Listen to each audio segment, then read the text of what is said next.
Vallit on leikattu, lumet on heitetty, mutta mikäs sinne useasti jää? Vaikka painaa sen tonnin, niin ei aina saa hampailla kiinni sieltä. Mutta hyvä traktorimies, ei kannata ottaa pulttia. Löytyy meillä apu siihenkin.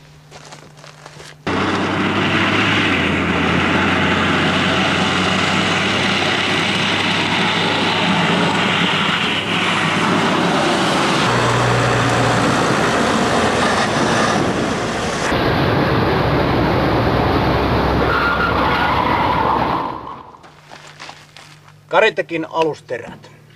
Mikä tekee näistä paremman kuin kilpailijan? Jokainen terä rakennetaan traktorikohtaisesti ja mikä tärkeintä, kaikissa oma runko.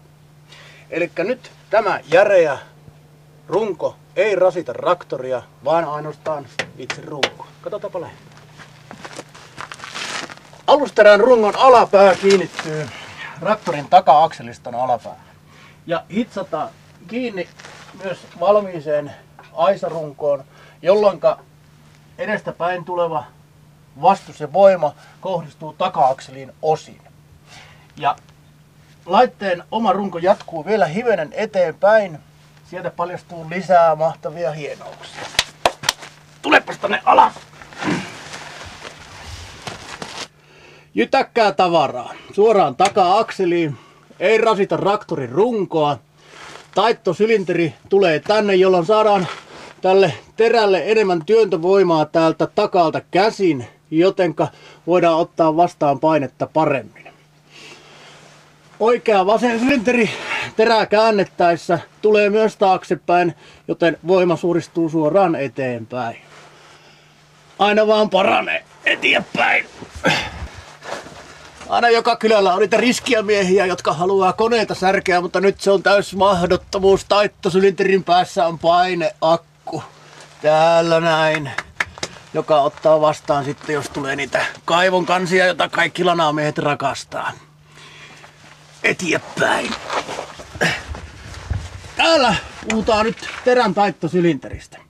Elikkä sylinteri, jossa on oma paineakku, tasausventtiili, painetasausventtiili, työntää eteenpäin ja myöskin kuljetusasentoon ylöspäin. Hienouksia tulee lisää. Oikea vasen sylinteri. On mahdollista kääntää tätä terää aina tarpeen mukaan kumpaan jompaan, oikealle tai vasemmalle. Hyötyä monessakin suhteessa, kun kierretään liikenneympyrää ympäri. Useinhan jää pelkkä viiva vaan, kun on terää toiselle suunnalle käännettynä. Nyt sen pystyy tilanteen mukaan aina esimerkiksi ajattaessa isompaa aluetta niin oikealle ja vasemmalle aina tarpeen mukaan ei tarvitse peruutella. Myöskin kaikki lanamiehet tietää, että tietyssä vaiheessa rupeaa tulemaan sitä pientä kiharaa, niin resonanssi pikkusen kääntämällä terän asentoa saadaan pois ja kihara häviää. Myöskin silloin kun oikein rullaavaa tavaraa, niin voidaan kääntää terä suoraan ja lanausjälki ja tavaran rullaavuus reunille on huomattavasti parempi. Mutta eikä tässä vielä kaikki. Ylös! Ai. Kaunista. Kaunista. Ja jos ei pituus riitä, sitä voi jatkaa.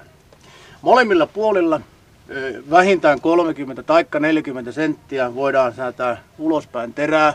Esimerkiksi tien reunaa tai jos lanataan tietä ja päästään polannetta, niin pystyy viistuttaa vetämään ristikkäin keskeltä tietä. Voi valinnaisesti ottaa toiselle puolelle, taikka molempiin, taikka sitten ei ollenkaan, jos ei halua, mutta lisävaruste. Mutta tässä on se, mistä koko kylä puhuu. Tässä on kaiken ydin. Kallistussylinteri. 2 kappaletta molemmilla puolilla. Tätä ei ole muilla. Ainakaan vielä, jos ei ole keretty kopioida. Nyt on päästy ongelmasta, että terä pääsee klappaamaan. Eli kaikenlaisia muita systeemejä on olemassa, missä holkkia tai jotain liukumekanismia myöten terää nostetaan tai lasketaan. Tämä ei petä koskaan. Tämä ei väsy koskaan, eikä klappia tässä suunnassa tule olemaan milloinkaan. Särkyy viimeisenä. Muita hienouksia, mitä tämä antaa tähän, saadaan kellumaan terä tai laskemaan oikeaa tai vasenta puolta. Ehkä parempi kertoa tuolla traktorin sisällä, kun siellä on niitä hienoja nappia ja vipuja, niin siitä voi näyttää, että miten hommas kulaa. Lentokoneessa on musta laatikko. Anteeksi. Caritec Road Tractorilla on sininen laatikko, jota tutkijalautakunta voi sitten myöhemmin tutkia. No, alakerran paksupertat, isot sylinterit toimii täältä. Puhutaan kellunnasta. Eli silloin kun laitetaan asentoon kellunta, terä elää siten, että paine pääsee siirtymään sylinteristä toiseen, jotenka muotoillaan seutua parhaimman mukaan. Taikka kellunta kokonaan pois. Silloin kun kellunta on päällä, tämän terän ohjaaminen tai paineen lisääminen tapahtuu yhdestä joystickista. Muutoin säädetään omillaan oikea ja vasenta sylinteriä. Jatkatte kun tarvitaan, kun sitä usein tarvitaan, niin oikea, vasen omasta napistansa. Mutta se kaikkein kuningasajatus, mikä tämä sininen laatikko pitää sisällään, on automaattinen terän nosto ja lasku. Eli lähdettäessä liikkeelle, jos on autoasennossa, silloin kun ajetaan eteenpäin, terä totta kai pysyy siinä säädetyssä tasossa. Lähdetään pakittamaan, niin terä nousee ylös ja lähdetään liikkeelle, lasketaan joystickille se alas. Täysautomatiikalla, kun lähdetään taaksepäin, terä nousee ylös. Ja kun lähdetään eteenpäin, terä laskeutuu siihen samaan asentoon, missä se oli lähtiessä. Helppoa kuin heinän syönti. Mutta eikä tässä vielä kaikki.